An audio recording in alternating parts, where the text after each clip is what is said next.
TGIF, everybody. I wanted to stop by because, as you're aware by now, America's businesses created another 158,000 jobs last month. After reaching 10% in 2009, the unemployment rate has now fallen to 4.9%, even as more Americans joined the job market last month. So this is the first time that the unemployment rate has dipped below 5% in almost 8 years. Americans are working. All told, over the past 6 years, our businesses have added 14 million new jobs. 71 straight months of private sector job growth extends the longest streak on record. Over the past 2 years, 2014 and 2015, our businesses added more jobs than any time since the 1990s.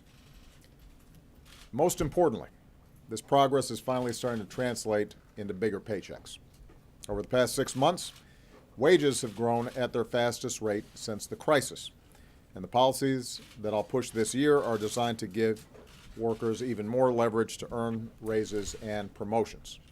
So, unemployment, deficits, gas prices are all down.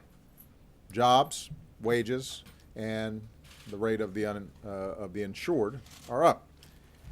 I should mention, by the way, that since I signed Obamacare into law, nearly 18 million Americans have gained coverage, and our businesses have created jobs every month since. On net, all of them full-time jobs. So, as I said in my State of the Union address, the United States of America right now has the strongest, most durable economy in the world. I know that's still inconvenient for Republican stump speeches as their doom and despair tour plays in New Hampshire. I guess you cannot please everybody. That does not mean that we don't have more work to do. There is softness in the global economy. China's going through a transition. Europe's economy is still slow. A lot of the emerging markets are challenged. So that's all creating headwinds for a lot of U.S. companies who do business overseas. It makes it more difficult for us to sell exports. So we've got to pay attention to this, and we've got to take some smart steps this year to continue progress. And we also have to do more to make sure that the progress that we do make is broadly based and impacting folks up and down the income scales. The budget that I send to Congress on Tuesday is going to make sure that we can continue that progress. Talking down the American economy, by the way, does not make that progress. My budget's going to offer more opportunities for Americans to get the education and job training that they need for a good-paying job. It'll offer new ideas for benefits and protections that provide folks with a basic sense of security. We'll create more good-paying jobs, not by subsidizing the past, but by investing in the future. And that's why we're going to be placing a big emphasis on clean energy. Private sector solar jobs, for example, are growing 12 times faster than the rest of the economy, and they pay better than average. That's one reason why my budget is going to double our investment in clean energy research and development by the end of the decade. That's going to help businesses create more jobs faster. It's going to lower the cost of clean energy faster. It's going to help renewable power compete with dirty fuels across America in a more effective way. Those are some of the steps that are going to make sure our future is even stronger, a future that is worthy of the hard work and determination of the American people. The progress we've made, going from 10% down to under 5%, that's a testament to American workers, American businesses, the American people being resilient and sticking to it. And my hope is that rather than hinder their progress, we're going to continue to help them make progress. With that, have a great weekend. Enjoy the Super Bowl. I'm not telling you my pick because the Bears aren't in it, but I'm hoping for a great game. With that, Josh, is he back there? How about a question? Josh, take it away. How about a question? Yeah. You seemed to imply yesterday that you don't get enough credit. Were you again? You know what? Let me take a couple of questions. All right. Why not?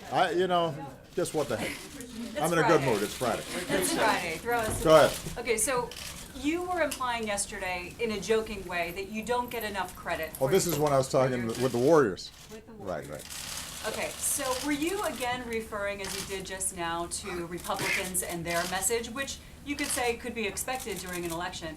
Or were you also referring to the fact that polls, like 57% of Americans in polls say they don't think things are going well in this country? Why do you think that is? Well, at the time, I was making a joke with a basketball team, but there's no doubt that while we have made significant progress, and I talked about this during the State of the Union, there's still anxiety and concern about the general direction of the economy. If you look at some of the surveys, people feel better about their circumstances, their finances, but they're not sure about the future. And part of it is there's still a pretty big carryover from the devastation that took place in 2007, 2008. If your home value drops in half, or you lose a job that you thought you were secure in, or your pension suddenly looks vulnerable, you're going to remember that. And so a lot of people still feel that, and they're right to recognize that there's some longer-term economic trends that we still have to tackle.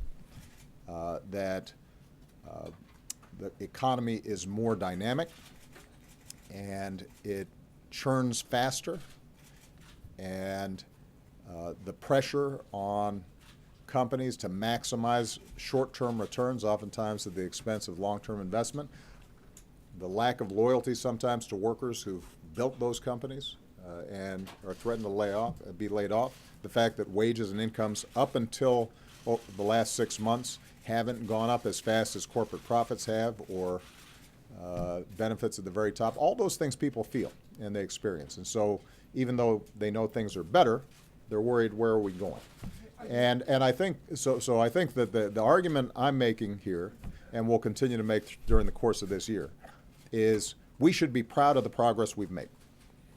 We have recovered from the worst economic crisis since the 1930s, the worst in my lifetime and the lifetime of most of the people in this room. And we've done it faster, stronger, better, more durably than just about any other advanced economy.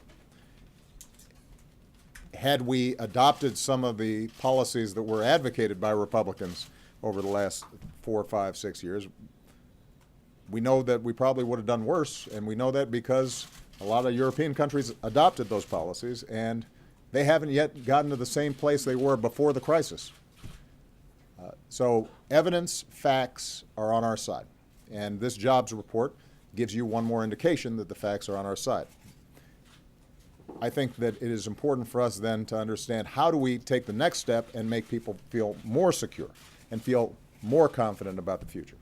And that's why investments in education and job training, going after the high costs of higher education, making sure that issues like paid leave and family leave are put in place, raising the minimum wage so that if you're working full-time, you're not in poverty, making sure that we're investing in transportation, infrastructure, and clean energy, going after the jobs of the future, investing in technology. All those things are a recipe for continued growth and increased security. And as far as I can tell, those who are running down the economy and adding to the anxiety don't seem to have any plausible, coherent recipe other than cut taxes for the very folks who've been doing the best in this economy, and somehow magically that's going to make other folks feel good. Or alternatively, they argue that the reason you're feeling insecure is because immigrants or poor people are taking more and more of your paycheck, and that is just not true. Yeah, the facts don't bear that out. That's not where the weaknesses in the economy are. That's not what's depressing wages for middle-class families or making them more vulnerable to disruptions in this economy. And I want to keep on making that argument during the course of this year. We should feel good about the progress we've made, understanding that we've still got more work to do. It's sort of like, I'm 54 now, so I got to work out harder to stay in shape. And you know, if I'm feeling good in the gym, I want to acknowledge that what I'm doing is working. Otherwise, I'll just go off and have a big double bacon cheeseburger or something because I'll think, well, this isn't working. No, if it's working, then we should be staying on that same path. That doesn't mean that I'm where I necessarily want to be. It doesn't mean that I stop, doing some hard work to get where we need to go. All right. And I was only going to make two. I'm just going to take two. So, all right, go ahead. Thank you, Mr. President. How can you improve workforce participation levels? Because as much as people talk about the recovery, so few Americans are now, relatively speaking, in the job force, especially compared to 2008. And if you wouldn't mind, sir, can you at least comment on the $10 per barrel fee that we've heard so much about? On the first question, part of what was good in this jobs report is the fact that the participation rate, in fact, didn't drop. That wasn't the reason why unemployment dropped. More people are entering into the workforce, they feel more confident, and they're finding work. But what is true is that we're still at a point where the labor participation rate is lower than it has been historically. Right. Some of that's explained by demographics.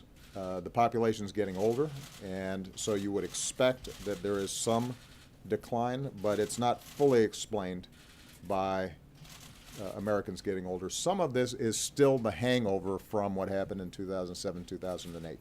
And this is part of the reason why we have to keep our foot to the accelerator in terms of doing the things that need to be done to keep the economy growing and keep it strong.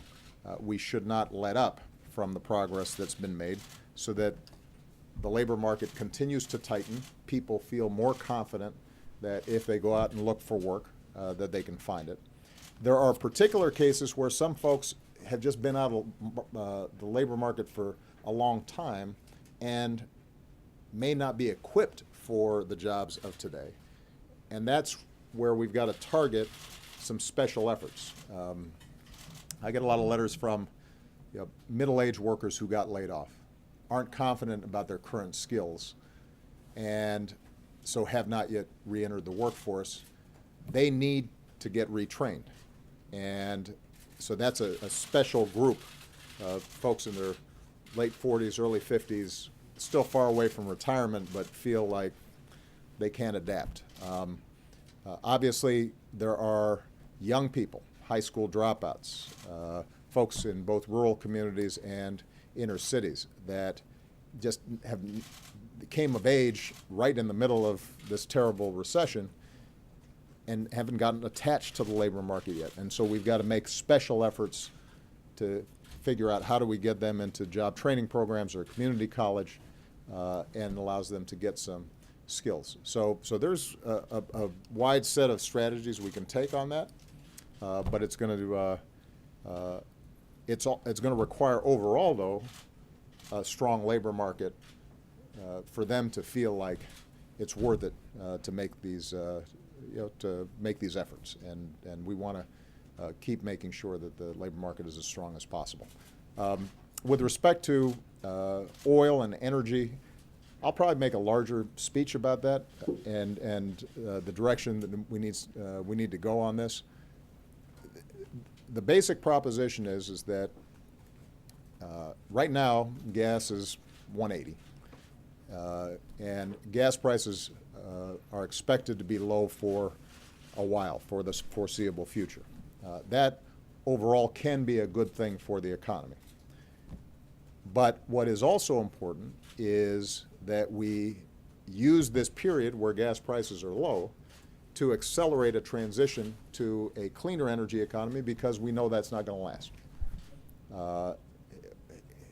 Every one of us have seen cycles where gas prices go down and then they pop back up. And the idea here is that if we say to oil companies, which, by the way, got a significant benefit when we, in the omnibus, allowed them for the first time to export oil. Up until that point, domestic oil producers couldn't export.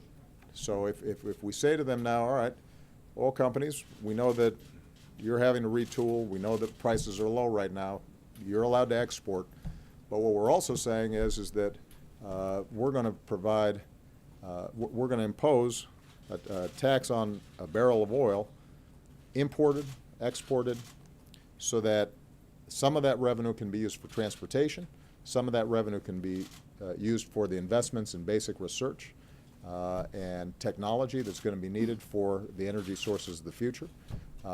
Then 10 years from now, 15 years from now, 20 years from now, we're going to be in a much stronger position when oil starts getting tight again, prices start going up again. We will have further weaned our economy off of dirty fuels. We will have not just made environmental progress, but we'll also have a much stronger economy, a stronger infrastructure. We will be creating the jobs of the future, and I think we'll look back and we'll say, that was a smart investment. That was a wise decision for us to make. But the point is, it's right to do it now when gas prices are really low. And they will be low for quite some time to come, so it's not going to be a disruptive factor in terms of the economy. All right? Okay, guys. Let Michigan say Of course, they always say something. Let Michigan say I only said 2 questions, but I hope you guys have a wonderful Super Bowl party. Can you give All us right? Anything about Thank you, guys.